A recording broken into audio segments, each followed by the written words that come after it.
Minus 15 out tonight with the wind chill. This has been my hobby the last while. It's clearing snow in the driveway. It's been a while since I posted something. Main reason, it's cold and I've been hibernating. But I think I'll show you a little bit of a project I've been working on. More of a stale project I've been working on forever. Stay tuned.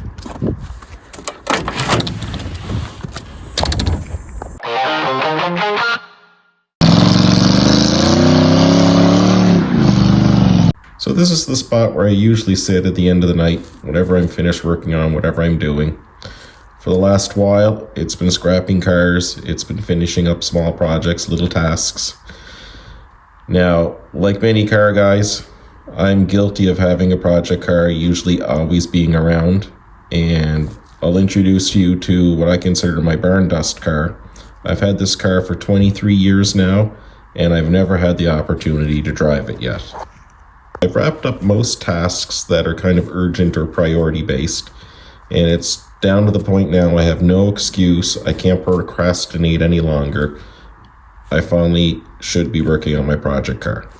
Not today, tomorrow. That's the art of procrastination, but I'll introduce you to the car.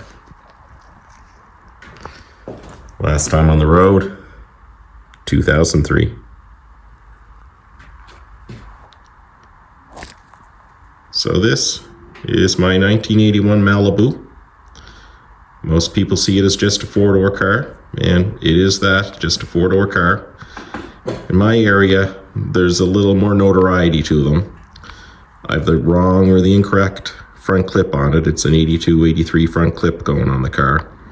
But there was a batch of these 1981 cars locally referred to as the Iraqi taxis. They arrived. Well, actually, they didn't arrive here. They were ordered to go to the Iraq government back in 1981. They were special ordered 229 V6 cars, 3-speed manual on the floor, bench seat, air conditioning. A lot of the cars made it overseas, a lot of them didn't. They sat around in the port yard in Halifax for about a year before GM decided to sell them locally.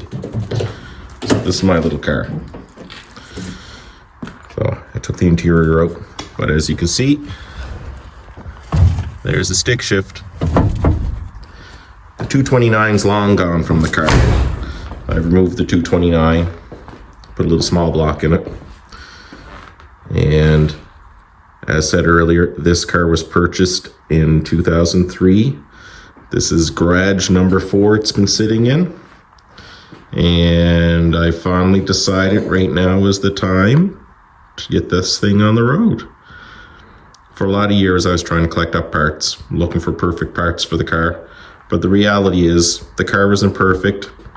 I'm just going to run with the parts I have. If I keep waiting, trying to find the most perfect part or the best time, the car will just sit longer.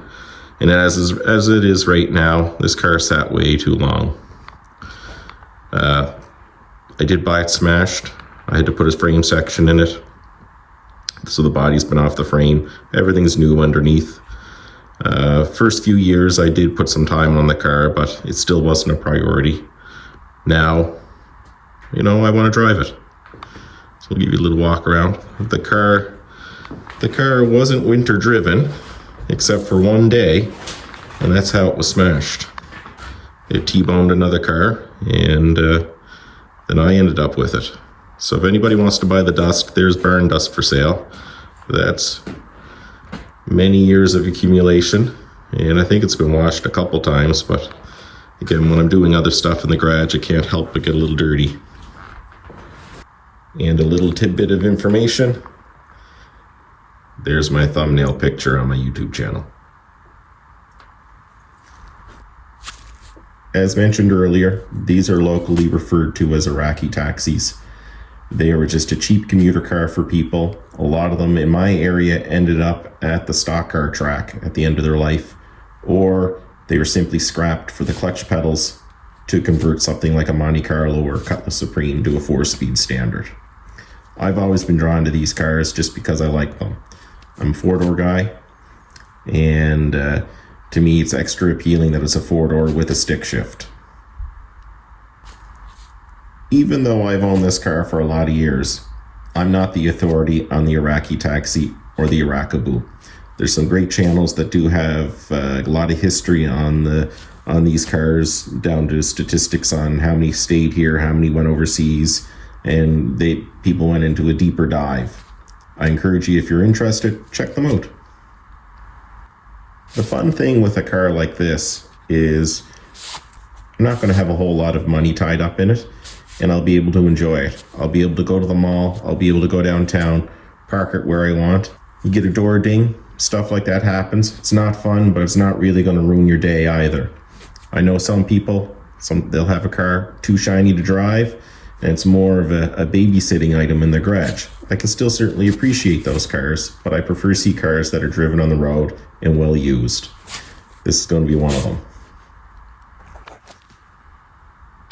I put about 5 hours of actual work into the car this week. Many other hours searching for parts and bolts and nuts. But 5 hours doesn't sound like a whole lot, but not bad considering the car for the last year and a half, 2 years was just stuffed over in the corner with junk all around it. The car is out, it's in the center of the floor. It's kind of in my way, so that forces me to work on it, which is great. I think the last time I worked on this car was sometime in 2023. The thing with project cars, it's totally easy to let them sit longer. The hardest thing I've had working on this car lately is trying to figure out some of the items I did 15, 20 years ago. Why did I do them? Some of them I had to redo. Other items are like, where did I put this bolt? And for like every hour I seem to be working on the car, I'm spending 2 hours looking for brackets and parts. That's one of the big issues with this stale project is where did I put everything? Especially when I said this is garage number 4 this car has been in. So it's been moved around a bit. The parts and boxes of parts have been moved around a bit. And over time, some items go missing. A couple nights ago, I was looking for a trim piece on the fender, and I had probably 3 hours into the search. And all said and done, it was in a shed in the yard where the part shouldn't have been, but it was a part probably 4 or 5 years ago I was going to sell to another guy.